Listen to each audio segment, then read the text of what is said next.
So thank you very much.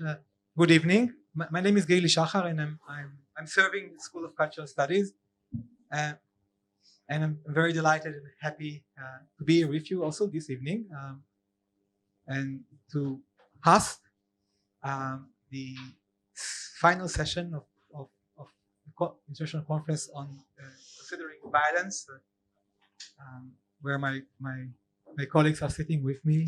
Again, to say thank you, Ofe and Jad and Do, and Ariel is here, and Amal is here for organizing, and of course all of you scholars who came from abroad and from Israel, Palestine to participate.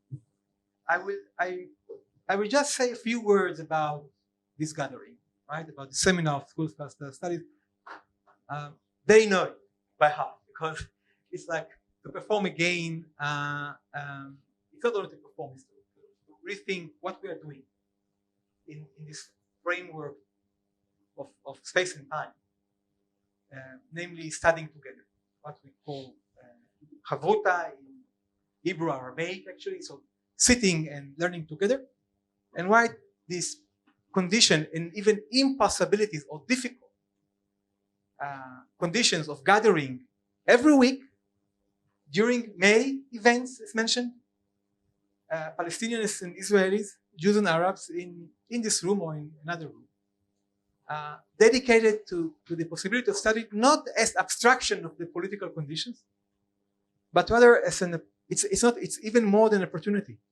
It's a devotion, a mesirut, Islam, mesirut as a dedication, devotion to study. Understanding that not only as a path of escape, blessed as it is, right? We need some time to escape, but it's also as a path of return. In the name of traditions, of course, great traditions of studying, learning, Talmud, but also in very much being aware of what is left for us, not only in terms of the remnants,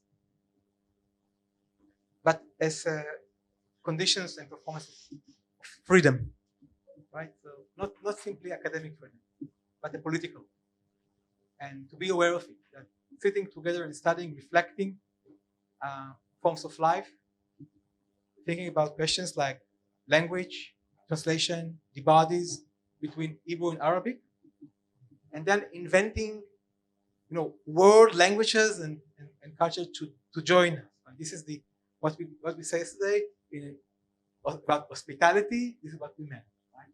There is a condition, very difficult one, to be realized, to be kept, to be maintained, of inviting first ourselves, but second, guests from abroad and from nearby to join this conversation because of its devotions and dedication and understanding of the difficult way of dialogues, which is not always, if at all, in comfort zones, but rather it's always a path, moving on difficult tracks, not without or being aware very much of obstacles, which are physical and symbolic as well. So this is something to say about this gathering, right? It's a very nice atmosphere on campus, but nevertheless, I think that Jad, you say something about that yesterday in Arabic.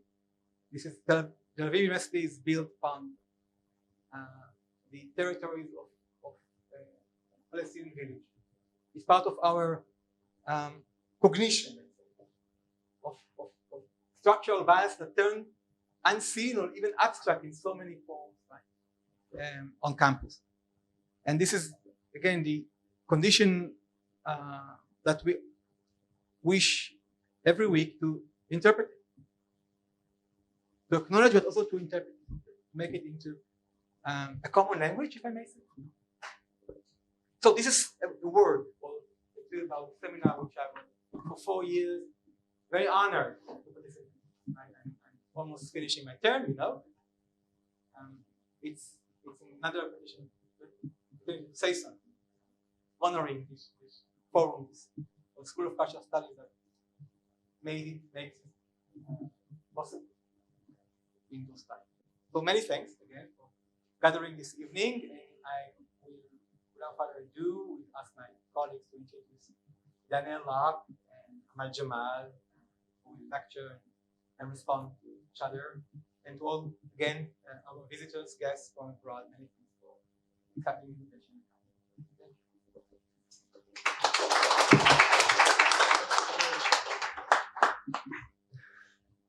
שומעים אותי? כן, אוקיי. Dear distinguished audience and esteemed participants, on behalf of the organizing committee, I would like, on behalf of Ido and Jad and myself, to extend our heartfelt gratitude for your invaluable presence and active participation in the Considering Violence that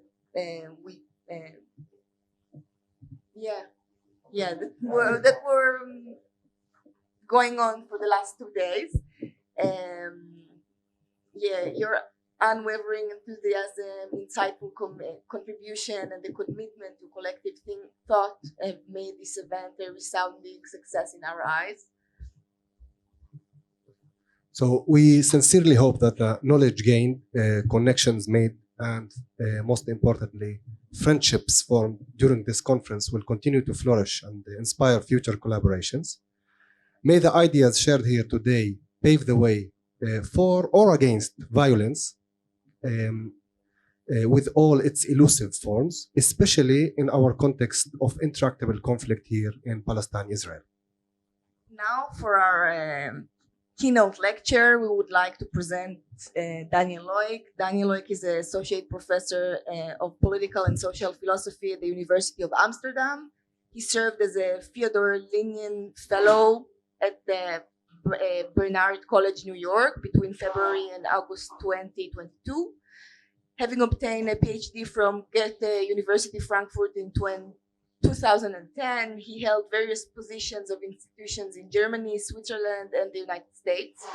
This includes Harvard University, the New School for Social Research in New York, and the Center for Humanities and Social Change in Berlin. Daniel's primary research interests encompass political, cultural, legal, and social philosophy, social theory, and political theory. Daniel authored several publications, including 4 books: A Critique of Sovereignty, published in English in 2018, The Abuse of Property, coming out August 2023, and Introduction to Anarchism, 2017, and Jurisdicism, Contours of Critical Theory of Law, also 2017. Daniel, I thought you wanted and I would like to also present the respondent, who is also a partner in organizing this conference, Professor Amal Jammal. Professor Amal Jammal is a faculty member in the School of Political Science, Government and International Affairs in Tel-Aviv University. He served as the head of the Political Science Department in the years 2006 till 2009. And is currently the head of the Walter Liebach Institute for Study of Jewish-Arab Coexistence at Tel Aviv University. Professor Jammal is editor-in-chief of the leading Hebrew political science journal, The Public Sphere. His scholarly interests focus on political theory, politics and culture, political communication, civil society, post-colonial studies, politics of resistance, and subaltern studies. He published over 100 articles in 5 languages in leading academic journals and books. He also published over 20 books that include Between the National Consciousness and Civil Experience, The Political Realism of Palestinians in Israel in 2020 in Hebrew, Reconstructing the Civic Palestinian Civil Activism in Israel in 2020, Arab Minority Nationalism, The Politics of Indigeneity, yes, in 2011. Professor Amal is currently working on the book manuscript on the politics of Palestinian culture in Israel for Cambridge University Press. So Daniel, the stage is yours. Yeah, can you hear me like this?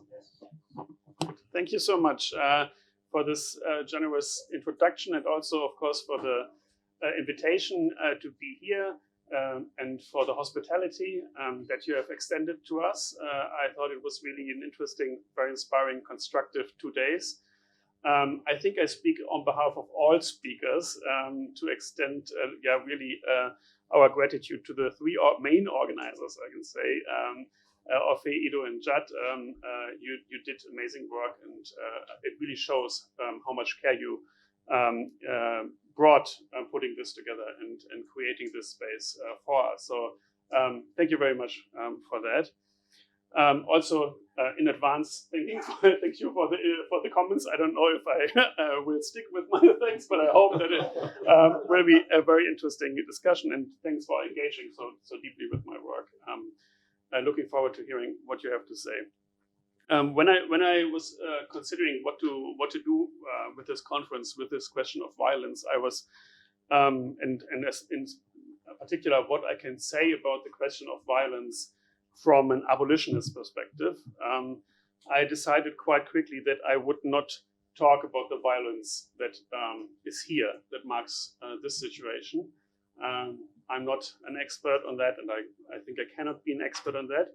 Many people have addressed the situation. I think we can try to combine or to see where the linkages and connections are, especially since so much of the violence that we experience and witness today is global in nature. So therefore, I hope that we will be able to identify some similarities with other contexts and maybe even come up with some ideas about how to overcome or at least how to mitigate this violence that continues to shape our political routines. I will do so using some thoughts and theoretical concepts that have themselves traveled around the globe, and many of these concepts have already been mentioned or been used in order to understand violence, from the plantation of the United States, from the mountains of Haiti, from the banlieues of Paris, and from the anti-colonial struggles in Algeria. I also want to say before I start that part of what I'm presenting is also taken from a correspondence that I had with a friend of mine, a comrade and collaborator, Vanessa Thompson.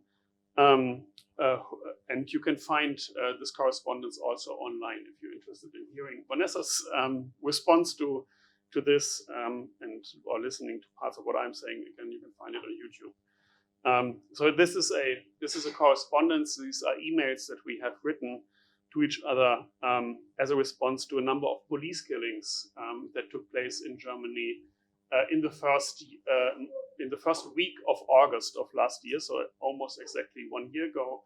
There were 4 people killed by German police, and that's what I want to share my thoughts about, and maybe try to also connect this with the broader context of violence. So I wanted to share with you a few thoughts that regularly occur to me when I go to the supermarket from my apartment in Frankfurt. I live in Frankfurt in the Bahnhofsviertel area.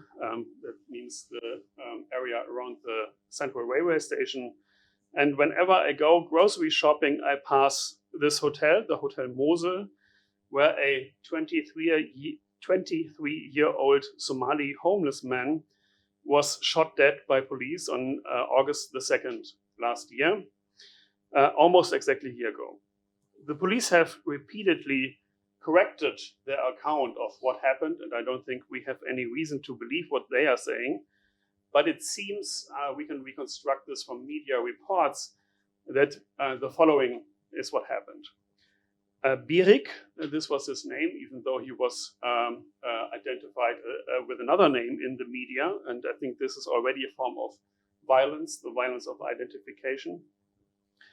Birik took a room in this hotel and ordered 2 sex workers, and he tried to force them to use drugs with him and threatened them with a knife. The women managed to escape from the room and called the police. Later that night, the police mobilized a special task force which arrives with several heavily armed officers and sends a dog into the hotel room. The dog attacks Birik, an attack against which he defends himself with a knife. To protect the dog, the officers open the fire. 5 bullets immediately hit Birik, one of them in the head. He is killed instantly. The police initially lie, claim that he died only in the hospital later, but then they correct their own account. And Birik is one of 4 people killed by German police in 6 days, within 6 days in August last year alone. The others were a 39-year-old man who was too loud in his own apartment in Oer-Erkenschwick and was attacked by police officers with pepper spray and pinned down before dying of his injuries in the hospital. 49-year-old Josef B., who was shot dead by police in Cologne while being forcibly evicted from his apartment. He couldn't afford the rent anymore. And the most prominent case was 16-year-old refugee Mohamed Lamine Dramé from Senegal, who was suffering a mental health crisis and was suicidal, but instead of getting help was riddled with machine gun fire by 11 police officers. These cases not only confirm, I believe, the abolitionist critique of the institution that is the police, which has been amplified since the 2020 murders of George Floyd and Breonna Taylor, and has been taken more and more clearly to the streets. By the Black Lives Matter movement. According to this critique, the police are not accidentally, but structurally predisposed to racist violence, that is, for inherent reasons. And I think this is probably the first question of discussion with Amal, given that you yesterday asked for more police and for more policing as to counter neglect. But the abolitionist critique would say that policing is not an antidote to neglect, but is itself a form of neglect. One of the reasons for this is the authoritarian workings and masculinistic culture inside the police system itself. The Special Task Force, Sondereinsatzkommando, or SEK, deployed in Frankfurt that killed Birik is already a newly formed one after the old one had been disbanded by by the Hessian Minister of the Interior, after 100 Hessian police officers had been found to have been participated in right-wing extremist chat groups, and also, it appears, involved in the procurement of child pornography. It is quite obvious that internal reforms are of no use here. The police, and especially militarized special units, are characterized by attitudes that cannot be contained by merely replacing personnel. Yet another reason is that the police can never be reduced to their role as enforcing existing laws. They always operate on the verge of a state of exception, or to quote Didier Fassin, they have not a blank but a gray check, a license to break the law in an everyday life, or at least to operate in this gray zone between legality and illegality. For instance, the Special Task Force that killed Birik should not and was actually not allowed to send in a dog into a confined space. Police dogs are normally only used in the open. It is this everyday transgression that escalated the situation, in which there was in fact no longer any danger present. The police, we can see here, do not solve problems and do not create security, but discriminate, harass, and kill especially marginalized groups such as people of color, migrants, refugees, homeless people, and the poor. This is the first and the most blatant form of violence used by the state in this situation, direct, physical, and often enough lethal violence that comes in the shape of batons, pepper spray, and machine guns in this situation. But standing in front of the Hotel Mosel in Frankfurt, you immediately see that this direct and physical form of violence is not the only form of violence that characterizes this situation. these fatal police shootings are only the last and the most extreme form of violence that has ingrained itself so deeply into everyday life that marks the faces and the bodies of those who navigate the public sphere here. At the intersection of Moselstraße and Nidderstraße, people can be found lying on the street all the time.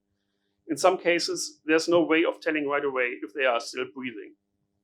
Many are on crack, and when supplies are running low, as was the case during the COVID pandemic, they often scream all night long. Most have open wounds, blackened teeth, and mental health problems, and the city has clearly abandoned these people. Instead of providing them with decent healthcare, housing, sanitation, and hygiene, every half an hour, the cops are sent over to give the Bahnhofsviertel district users a quick round of hell and then disappear. I'm reminded of how much there is in Ruth Wilson Gilmore's definition of racism as, quote, the state-sanctioned and or extra-legal production and exploitation of group-differentiated vulnerabilities to premature death. The production of premature death, that is, the production of conditions that may lead to death even though they need not, even though something could be done about them, this production of premature death takes many forms. One is what Gilmore calls organized abandonment. Not outright killing, but exposure to death, expulsion from the sphere of the livable. This all happens without a directly identifiable agent and without a clearly discernible point in time. Johann Galtung proposes the concept of structural violence to be able to grasp such forms of violence, an impaired ability caused by institutions or social dynamics to satisfy one's own basic human needs. This concept of violence is not based on a liberal, atomistic view of the human. The individual is not complete, meaning that violence would consist in the infringement of a pre-established individual integrity, but dependent and precarious, meaning that violence is also manifested in the withholding of conditions essential for human well-being. The term of slow violence, also already mentioned, I think already in the first presentation, goes in the same direction. It was introduced by Rob Nixon to denote these forms of organized abandonment, violence that does not erupt suddenly and immediately, but instead destroys livelihoods gradually and often goes unnoticed. Nixon has ecological examples in mind, such as the poisoning of oceans and forests, the contamination of waters and climate change, but racism can also be a form of slow violence, and racism takes often the form of environmental destruction. As Vanessa Thompson has pointed out, one of the basic techniques of both state and non-state violence is to make it impossible to breathe. I can't breathe as an effect of this chokehold maintained by both the police and at the economic and environmental level. This structural or slow violence is not represented in the Frankfurt Bahnhofsviertel's district by machine guns, but rather by window panes separating the homeless and drug users from the wealth that is kept safely in banks just a few streets away and paraded around in luxury restaurants. Direct police violence is also preceded by the violence of the border regime and the colonialism of the European nation states. Birik came from Somalia, one of the poorest and most politically unstable states in Africa, which over the course of decades has been left scarred by armed conflict, so-called natural disasters and famine. In the late 19th century, Somalia was divided between the British and the Italian colonial powers, a division of the country that continues to reverberate today. Fascist Italy's first war crime, I learned from Wikipedia, was committed by De Vecchi, a governor who in 1936 ordered 100 people to be murdered in a mosque in the Somali port city of Merka. Today, there are close to 1 million Somali refugees outside Somalia, the majority of them in camps in other African countries. Some 3,500 applied for asylum in Germany in 2021. About 20% of them were rejected. The situation in Somalia is complex, but the reason for which these people flee do have to do with colonial history and with the destruction of the planet carried out by the global north. We are here because you were there. I don't know what Birik's legal status was and how long he had been living in Frankfurt, but I do know that the refugees I meet in the Bahnhofsviertel district are denied most of the rights I enjoy as a German citizen. At best, they might have a residence permit, thank you very much, a residence permit, or they are tolerated. These are official legal terms, which again, I think shows also a certain violence of a language to be tolerated on the territory. But they are also not given any political, cultural, social, or economic participation. This too is part of organized abandonment. The rights withholding violence of exclusion represented by passport and papers. Birik, too, has committed violence, interpersonal patriarchal violence. This is a form that often affects sex workers in the Bahnhofsviertel district clients who believe that instead of a service, they can buy complete control over a body.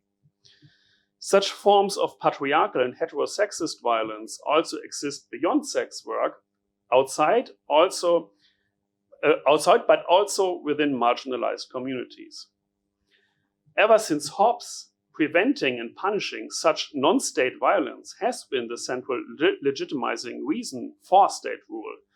In order to end the war of all against all, the state must monopolize legitimate violence, that is, effectively exclude all non-state violence. In doing so, on the one hand, non-state violence is naturalized. It is a raw material, a natural positivity that simply exists. On the other hand, state violence is figured as the only effective counterforce to non-state violence. As in the law of mechanics, force can only be influenced by a kindred counterforce.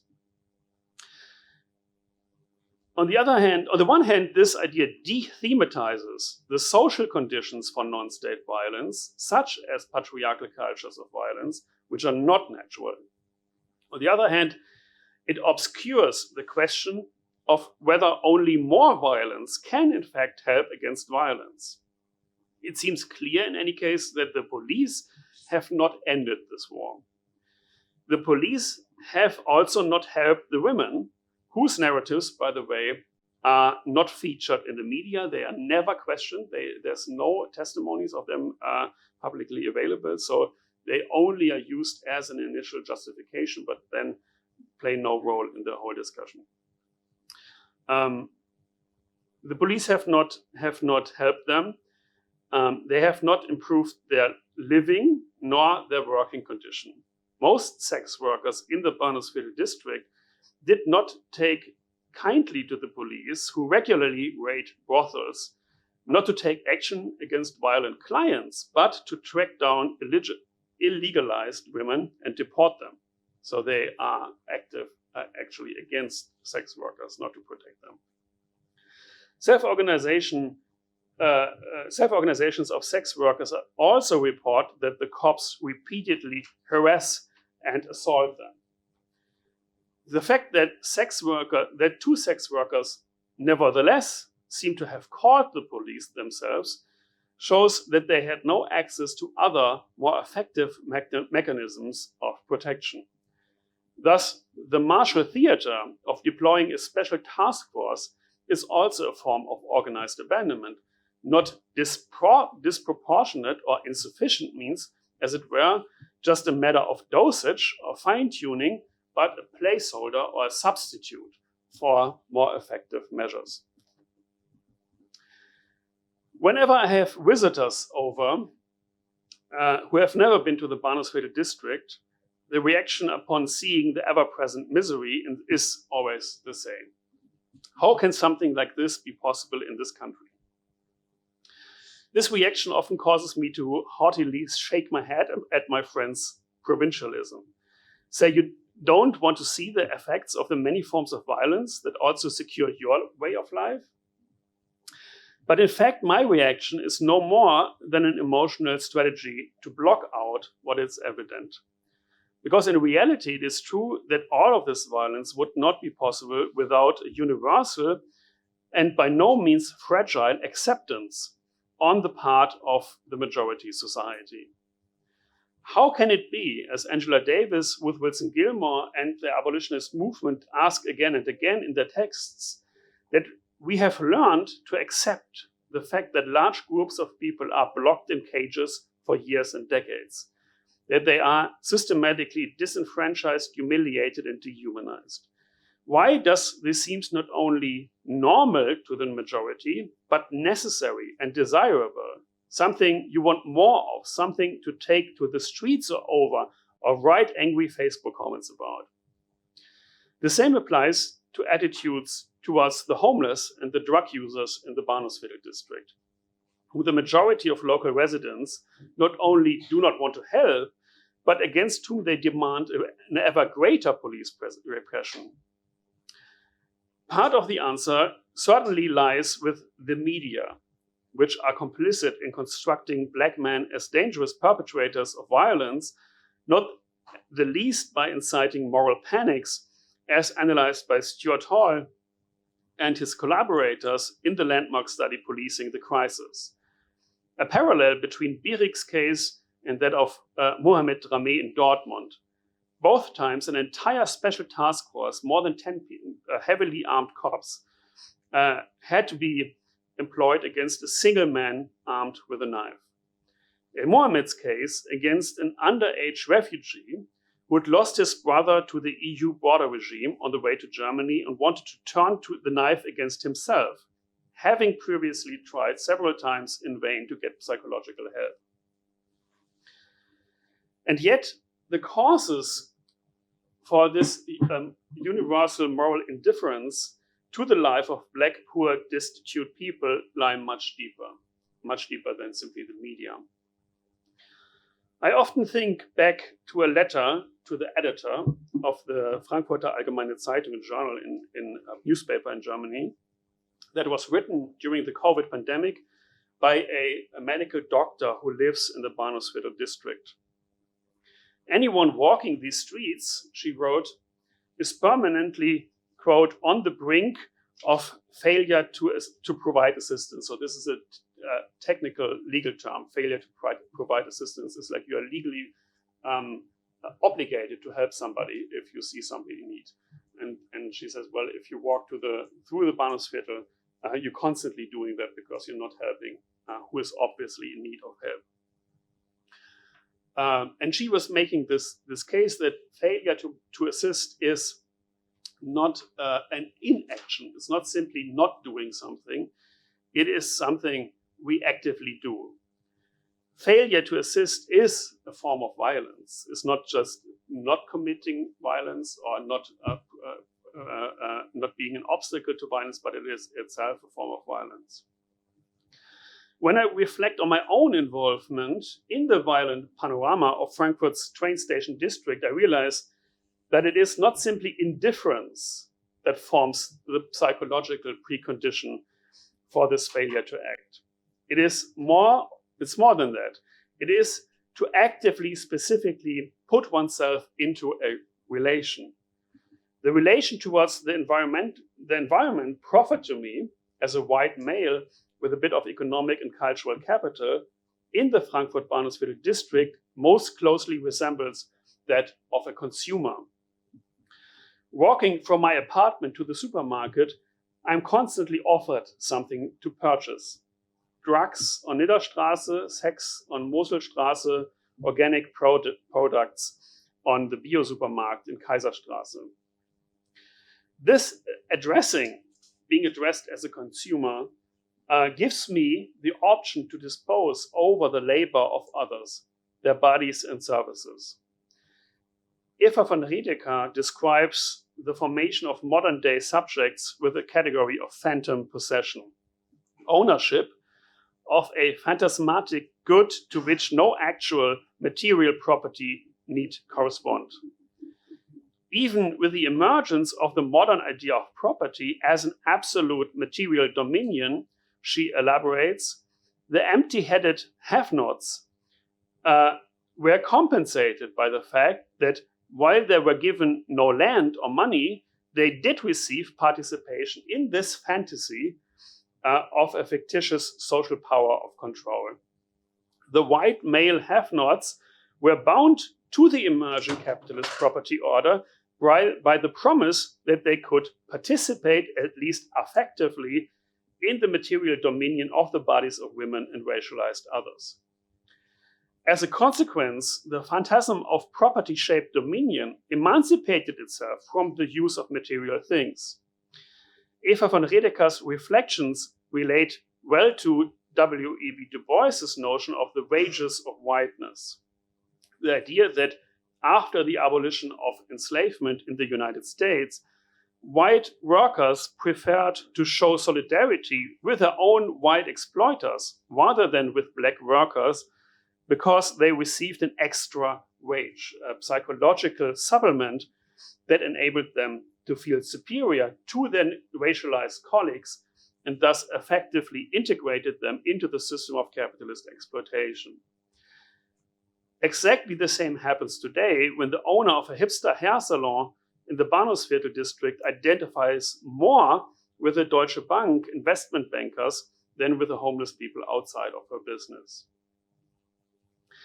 In the past, I myself have used the term juridicism to describe the kind of relation to the self and to the world, capricious to cater to one's own selfish interests, shielded from the needs of others, disposed to an arbitrary domination of one's environment that modern subjective right imposes on us.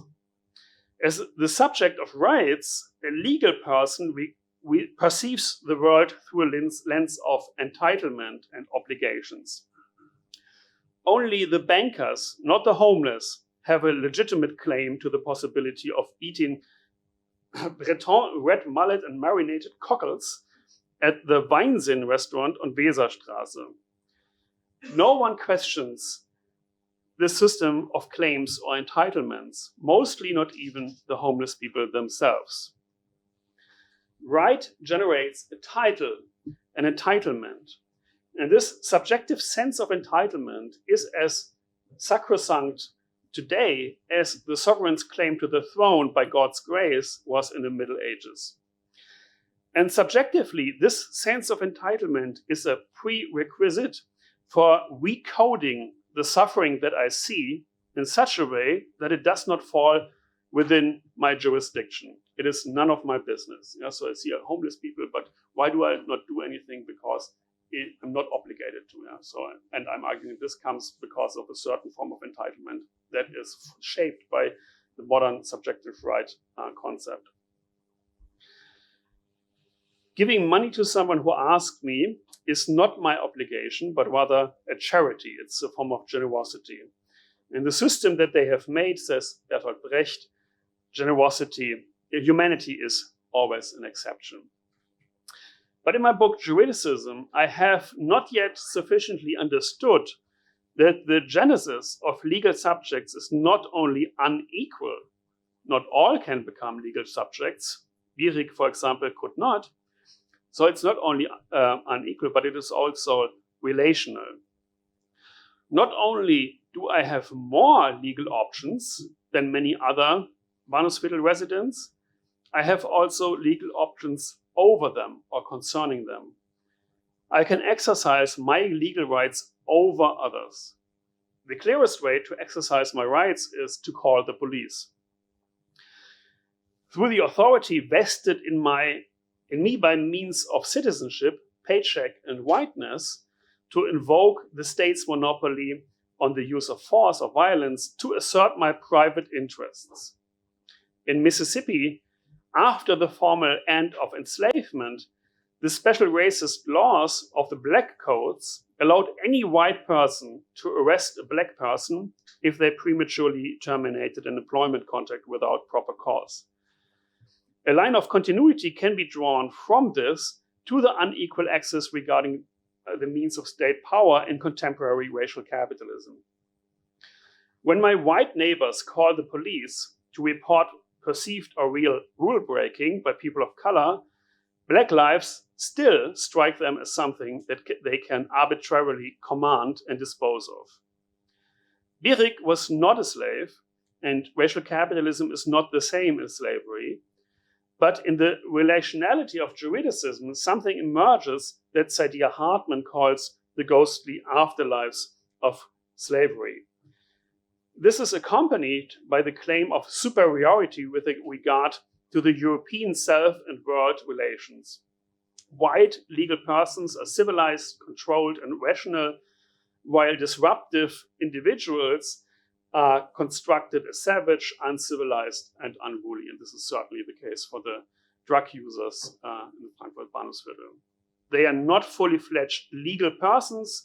They enjoy only what Hartman calls a burdened form of freedom.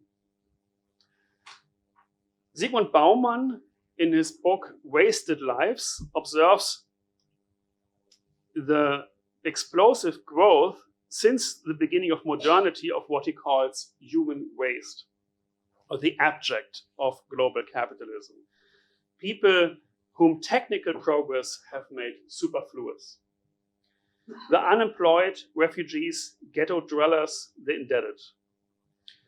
For Bauman, this waste is an, quote, inevitable side effect of any social order that aims at economic progress, because it must inevitably devalue and degrade previous ways of life. From a perspective trained on Marx, on the other hand, this diagnosis can be made more precise. In a society in which the means of production are under private ownership, that is capitalism, the vast majority of people are existentially dependent on their owners, on the owners of means of production. They can, as Marx put it, quote, work only with their permission, therefore live only with their permission. From the inherent logic of the labor relation, it follows that capital is not only indifferent to the existence of unemployment, that is of surplus life, but it depends on it. Only when the supply of workers is higher than the demand is it possible for the capitalists to pay a labor wage low enough that there's still a profit to be made. In order to be able to act freely, it needs therefore not only always a sufficient amount of wage laborers, but also a sufficient amount of unemployed idle workers. Thus, capitalism is a major driving force for population growth. To capitalism, therefore, the pauper belongs just as essentially as the wage worker. This group of surplus and superfluous workers historically increase more and more.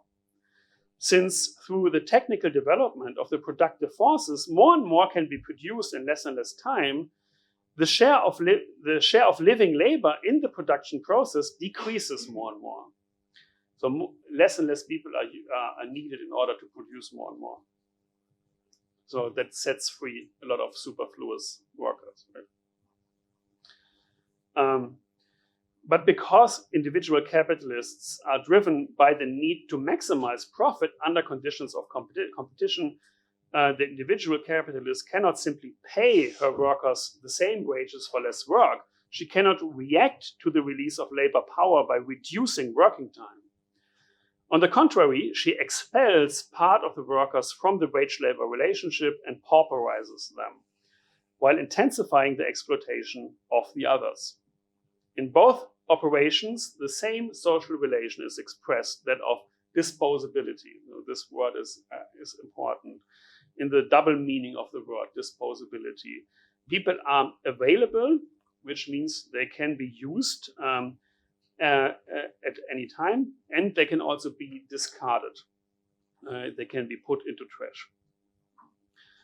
For Marx, the existence of a surplus worker population is not only the inadvertent effect of capital accumulation, but also has an immediate function for the capitalists, which Marx describes in Capital as that of a disposable industrial reserve army.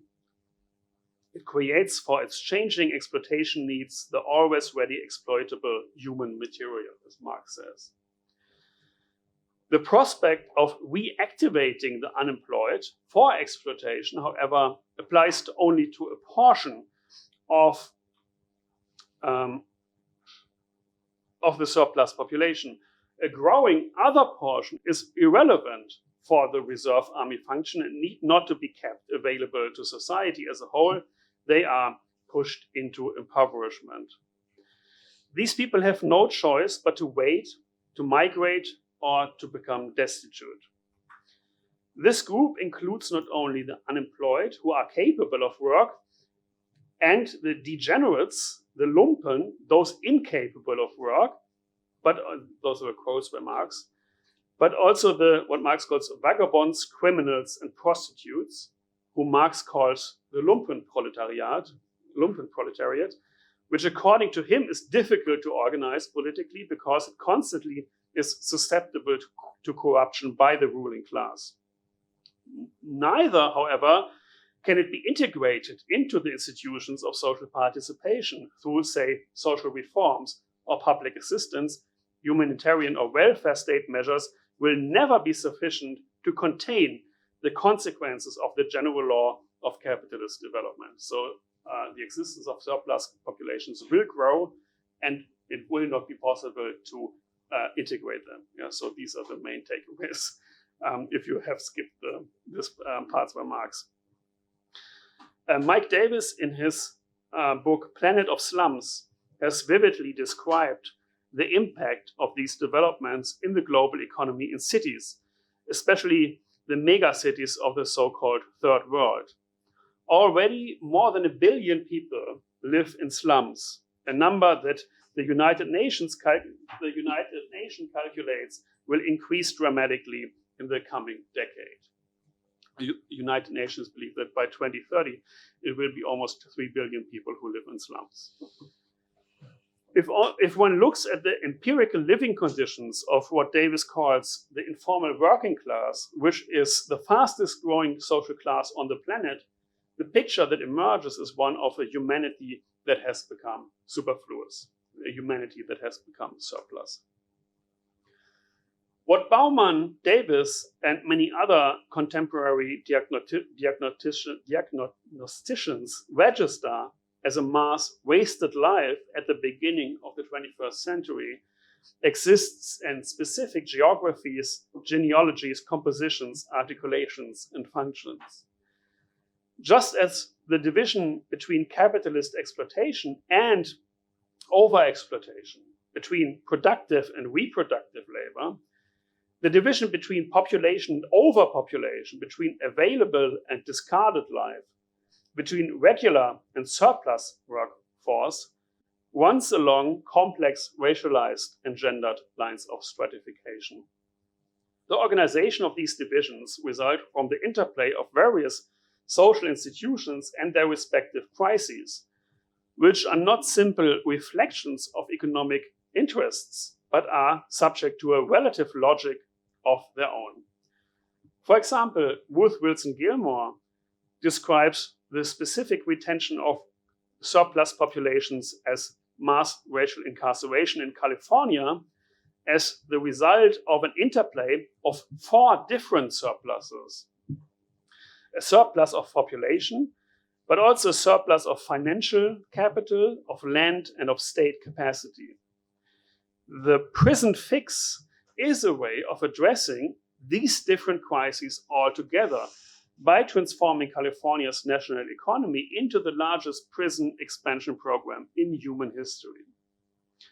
Also explained by the interplay of surplus population and a surplus of state capacity is the mass internment of refugees at Europe's external borders and many other parts of the world.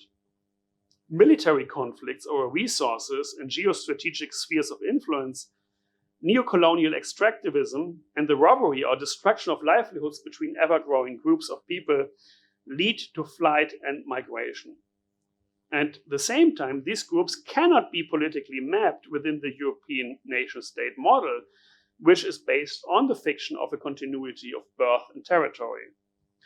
Just as a capitalist society is structurally incapable of deploying additional labor power in such a way that everyone else has to work less, a nation-state cannot represent mobile people according to its own logic. So because nation-states are founded on this fiction of a continuity of birth and territory, the existence of mass statelessness really fundamentally challenges this idea of the nation-state. That's an argument that was already formulated by Hannah Arendt. Instead, it deploys its surplus material and symbolic resources to establish massive apparatuses of organized neglect.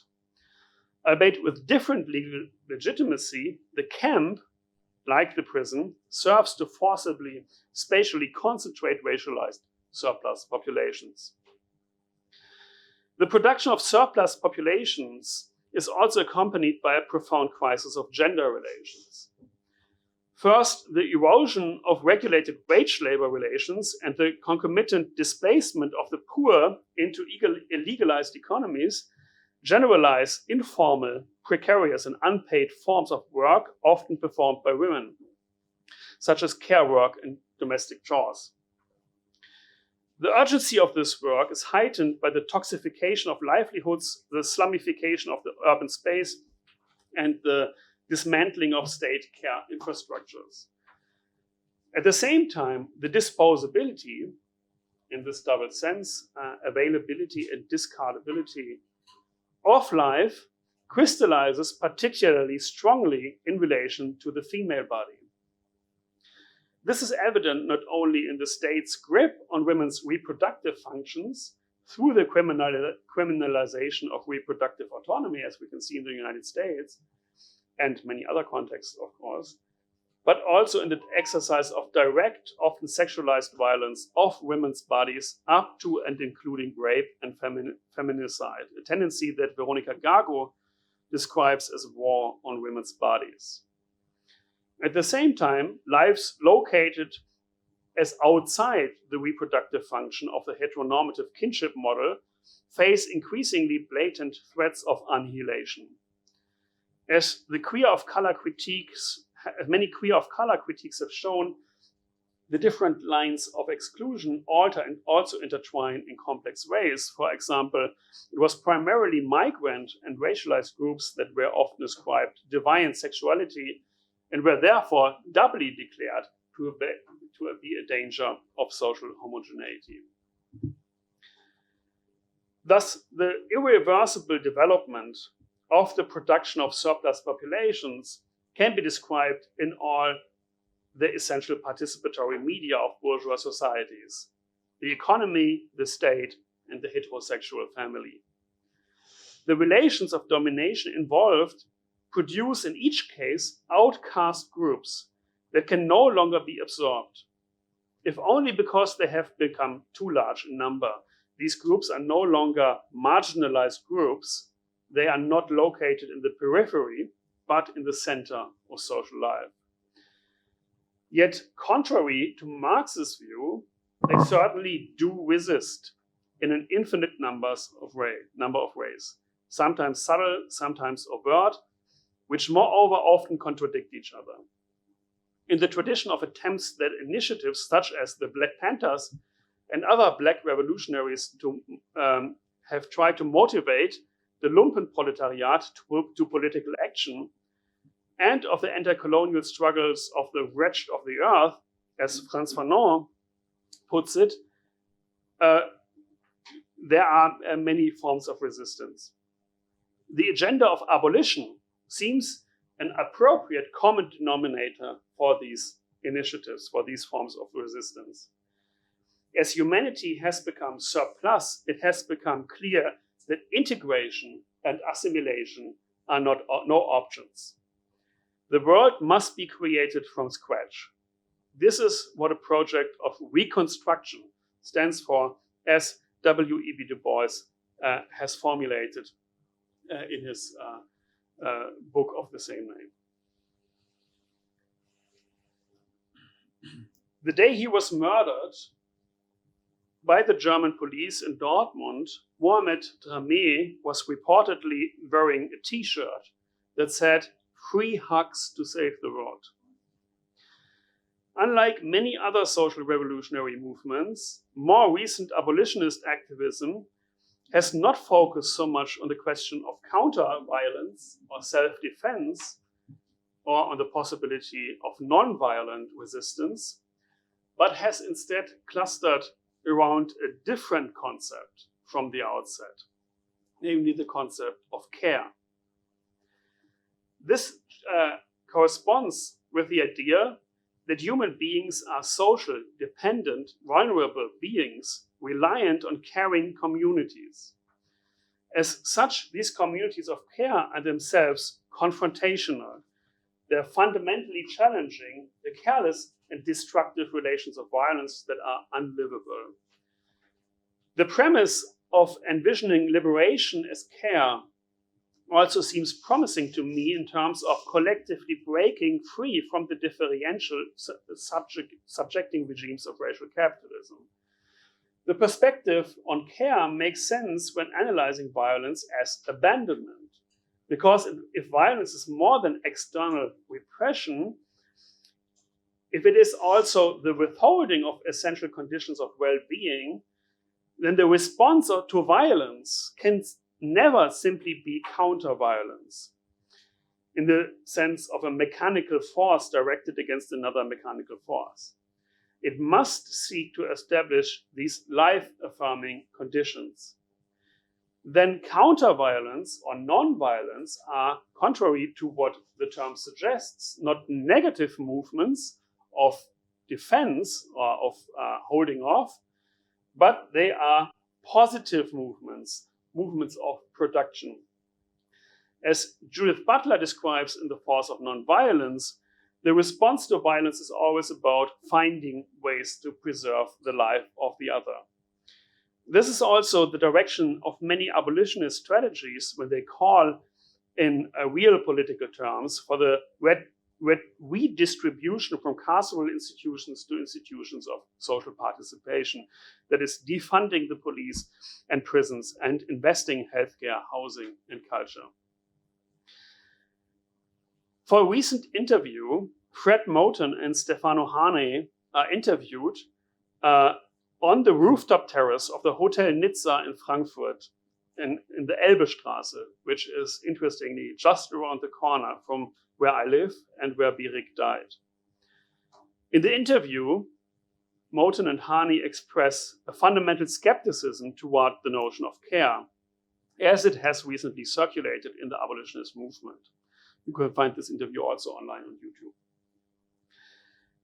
Hane raises a point that has been stayed on my mind since. What kind of, quote, what kind of care are you talking about? The kind of care a servant or a slave has to give to the child of the master? And then he adds, they might even love the kid. We've already known since Foucault that institutions of care are not always the opposite of carceral institutions. On the contrary, they themselves often follow the same logic as prison. Movements like the disability justice movement and the Black Lives Matter movement have also shown in detail that bourgeois institutions of care, such as the hospital or psychiatric wards, are not free from racism, violence, and standardization. The feminist movement, too, has already addressed the violence inherent in forced care work. Most recently, it was family abolitionist Sophie Lewis who described the new abortion ban in many states in the US as a form of forced care work. Violence and care, therefore, are not inherently opposites. They can be intertwined in complicated ways. This makes it difficult to pit them easily against each other. At first, I thought that one way to distinguish disciplinary, exploitative, ideological, neoliberal forms of care from abolitionist care by simply asking the question, who performs the care activities and under which conditions? That is, not only to redistribute resources from prison to healthcare, but also to democratize hospitals and put the communities in charge of them. This, of course, immediately also entails a change in the social framework in which hospitals operate. That is, for example, the imperative to maximize profits and therefore the interference with the basic conditions of production, including the distribution of this work, etc. But Stefano Hani's succinct reference that they might even love the kid makes it even harder to simply understand care as an antidote to violence. For if violence is so fundamentally woven into our social relations, that is, if it also so fundamentally determines us, our subjectivity, all that separates us and all that unites us, then everything we care for will also be marked and contaminated by that violence. From the entanglement of care and violence, Moten and Hani conclude that care is utterly unsuitable as a perspective for abolition, and that we should instead adopt a perspective that distances itself entirely from the idea of having to find a solution to problems at all. This is what they call policy. However, Hani and Moten's conclusion also seems premature to me. I cannot imagine liberation, or more generally, I cannot imagine living together, I cannot imagine living without the perspective of care and concern for the world. Perhaps it is not just a matter then of who cares, but of how, which mode care takes. But then there is the task of rehearsing practices, as we can say with the words of Ruth Gilmore, Leanne Simpson, and Robin Maynard, in which the deconstruction of the opposition of care and violence need not lead to a political paralysis, but can become the source of agency. I'm almost done. In his autobiographies, Frederick Douglass describes how a physical struggle with the slave breaker Covey generated in him a sense of self-efficacy that ultimately formed the subjective preconditions for his liberation. It was not the intellectual realization of his right or the moral reprehensibility of enslavement, but the physical trial of strength with his oppressors that reaffirmed his sense of equality amongst humans. In The Wretched of the Earth, Fanon, too, writes of the cathartic effect of violence on the colonized, of the physical uplift it can mean to be able to mobilize one's body against the oppressor. In this description of the significance of exercising violence for the subjectivity of the struggling subject, there is none of what Walter Benjamin called mythical violence. For him, violence is a means, for Benjamin, for instance, to establish a new law or to preserve an old one. But for Douglass and Fanon and many others, violence is not used instrumentally by a finished, complete subject, but rather constitutes a subject in the first place.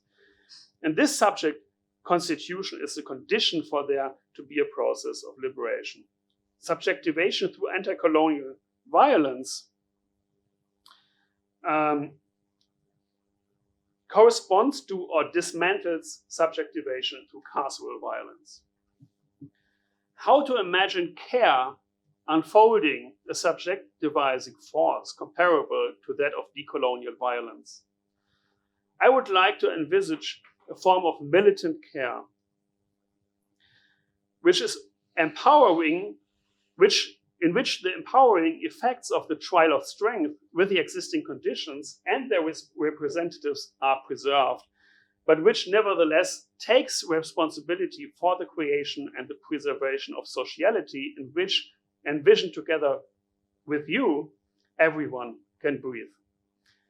Transposed to Frankfurt's Bahnhofsviertel district, the following thought immediately strikes me. It takes numerous care practices to make survival possible, but it also takes a political force to contend with the banks and the bankers. Without militancy, care is social work or charity. Without care, militancy is macho bullshit. The paradox of such a concept, militant care, seems to be irresolvable to me. Confrontation requires affects of harshness, of anger, of indignation. Easy enough if you think of the yuppies who dine at the Weinzinn. Care requires affects of healing, of need orientation, and yes, of love. This is the contradiction and not simply a pluralism of feelings, because liberation perhaps also includes the liberation from one's own affective attachment. And because, on the other hand, militancy must never stop at destructing, but always must seek ways of constructing as well. If there is a social struggle, if there's a social subject that is well versed in acting out this contradiction, one that is therefore perhaps capable of militant care, maybe this is what the Marxian idea of the surplus population helps us to understand. We can no longer conceptualize the working class in an urban industrial capitalism, as in orthodox Marxism, to be the catalysts of social change, but we must start from the racialized over-exploitation of surplus subjects who are cast out and unusable by racial capitalism. It might be precisely those community of survival in the interstices of carceral capitalism from which radical contestation emerges. The lasting merit of the Black Panthers was to have drawn into the political struggle those who Marx has discredited as the Lumpenproletariat, the racialized unemployed, gang members, drug users. And yet, the Panthers linked revolutionary militancy with care work, free breakfast, education, rent counseling, and so on. Both were sides of the same coin, confrontation and contestation of the status quo through care. After Birik's death, one left-wing housing cooperative in Frankfurt put out a banner demanding justice for Birik. I don't know what justice for Birik might look like, but I do know that it would have something to do with a refusal to let life become surplus, that is, with the abolition of state apparatuses that are built on the promise of inflicting violence and ever more violence. Thank you.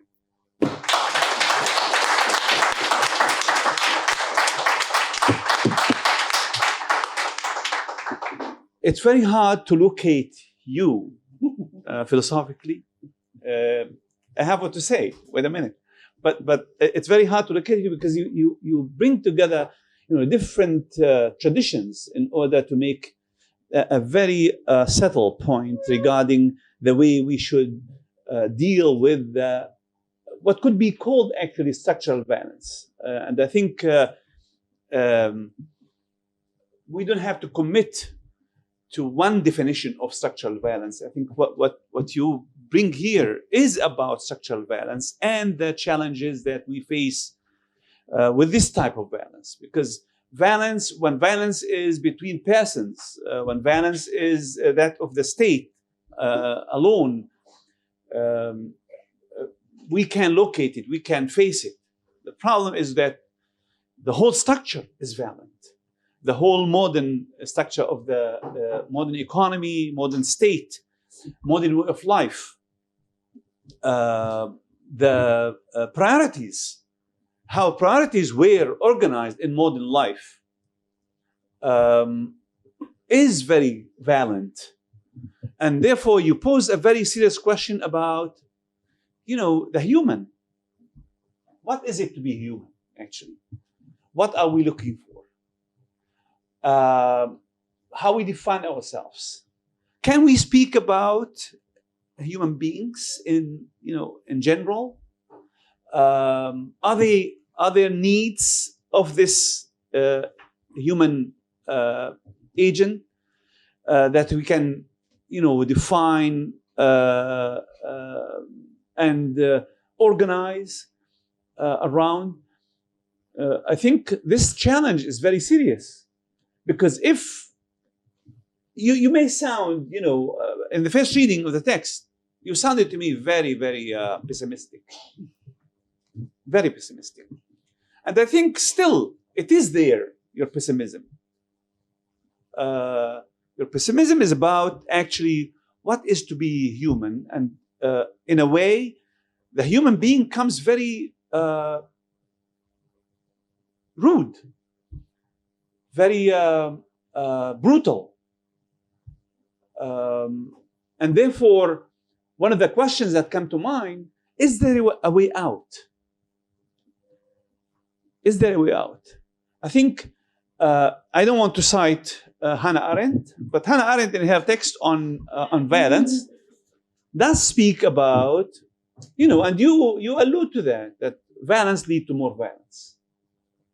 Even if it's called militant care, the moment you speak about militancy, the moment you speak about, using some type of resistance to this overarching system of the way we ordered our life,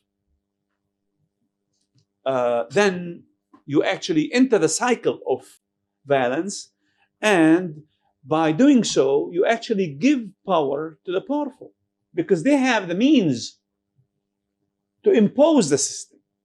They have the means to maintain this structure of power.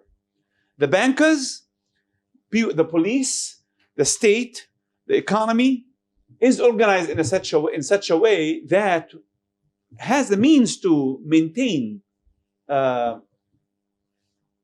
this structure of this violent structure, actually, because the whole structure is violent.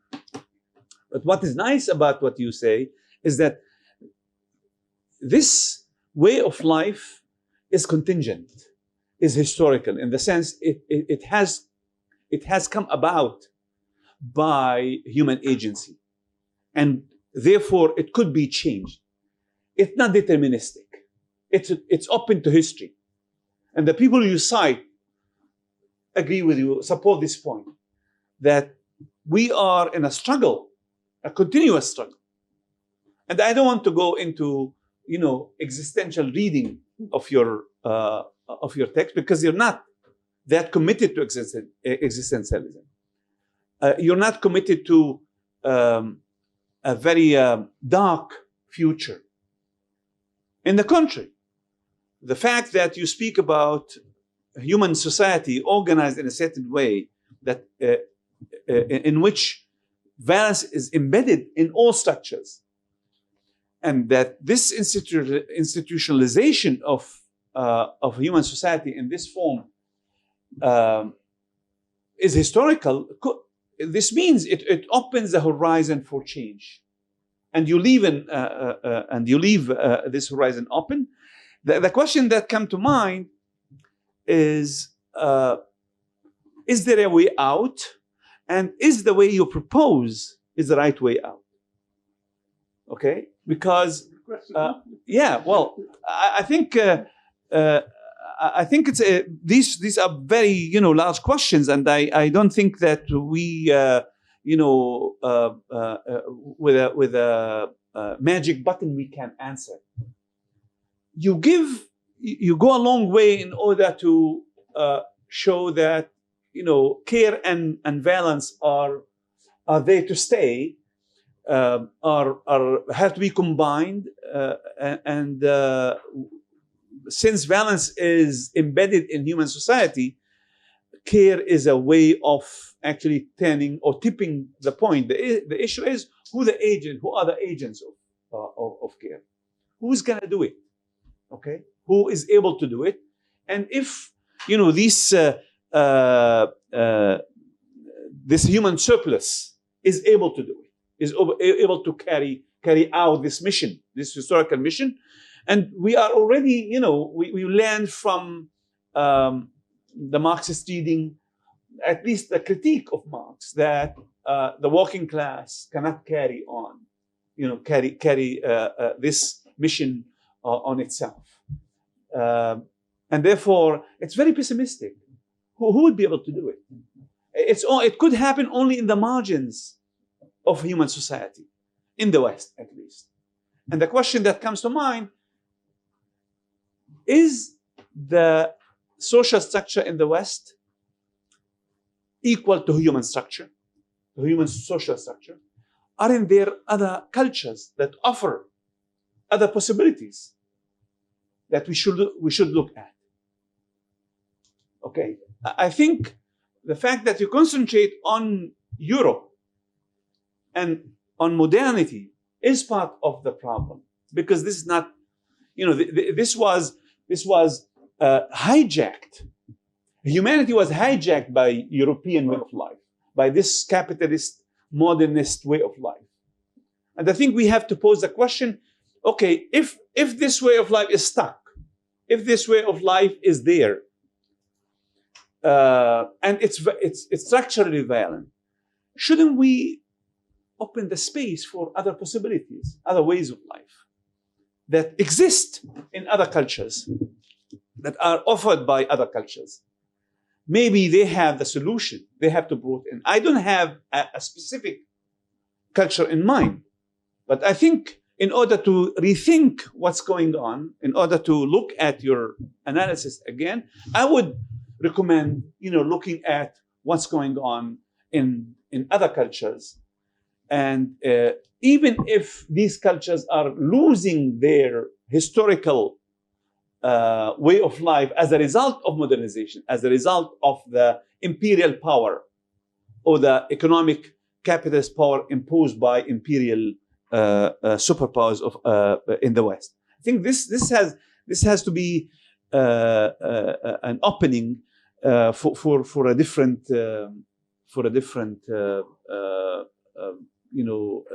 view of dealing with this structural violence. But actually, I know I don't have much time, but I wanted actually to open up with.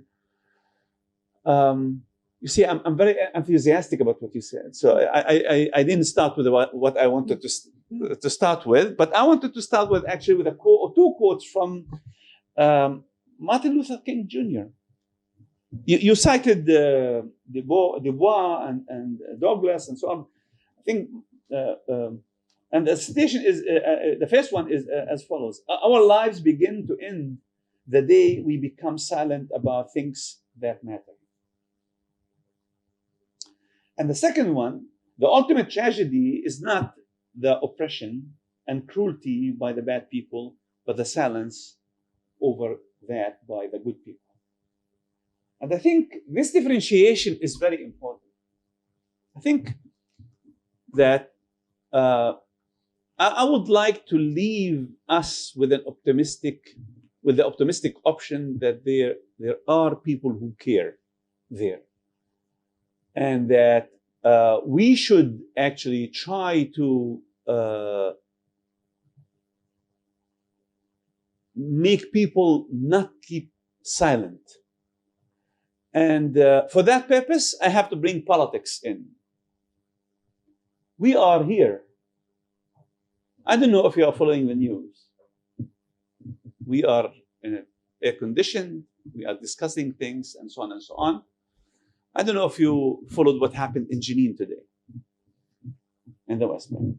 Part of you did, and so on. I think, excuse me? You don't. Okay, the Israeli army entered Jenin, and at least until the moment I saw the news, 5 Palestinians were killed.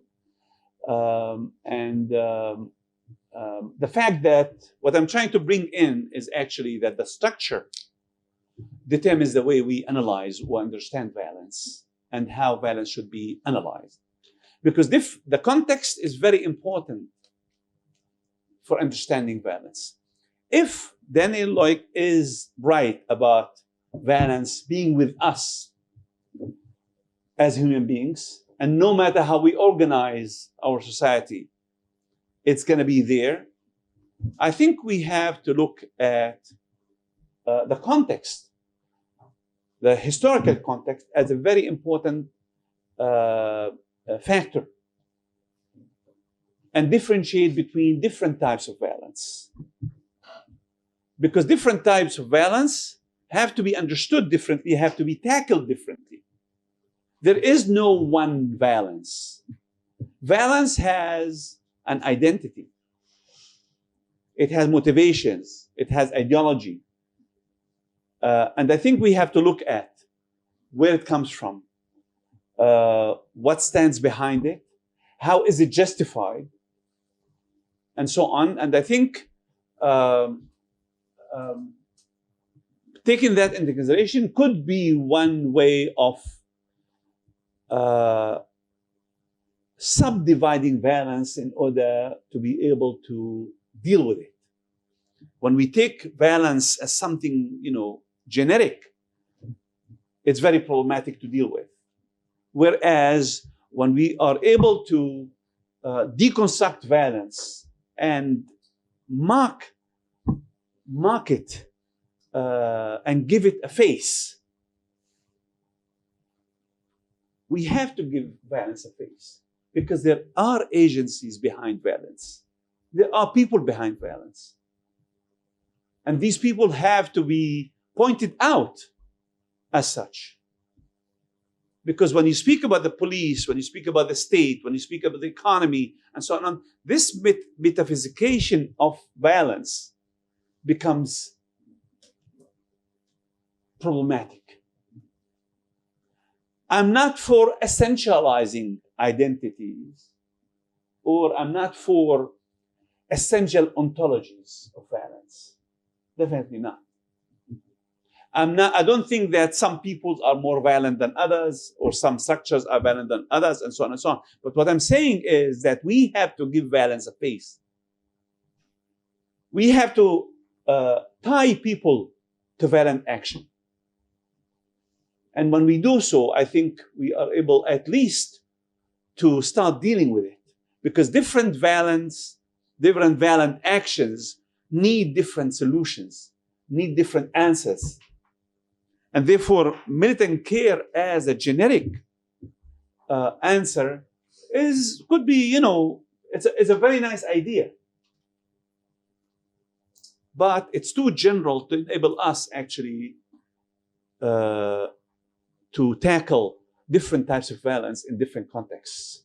And our role is actually not to keep silent. Our role is to speak out. And speaking out actually,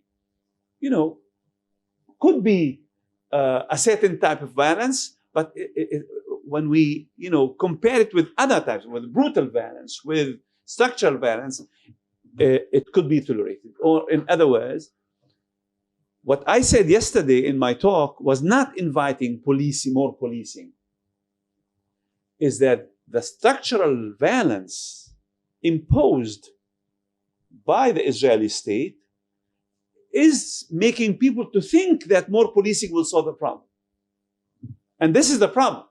That's what I wanted to point out. When people start thinking that more policing is the solution, it is metaphysics of violence. And I would like to end up with a paraphrasing of Michel Foucault, when he says, racism is the metaphysics of death. And I think deconstructing racism, deconstructing,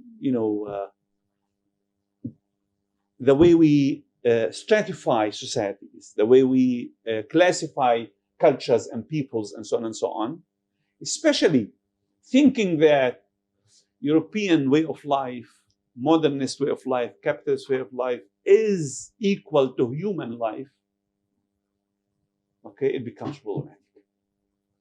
Thank you very much.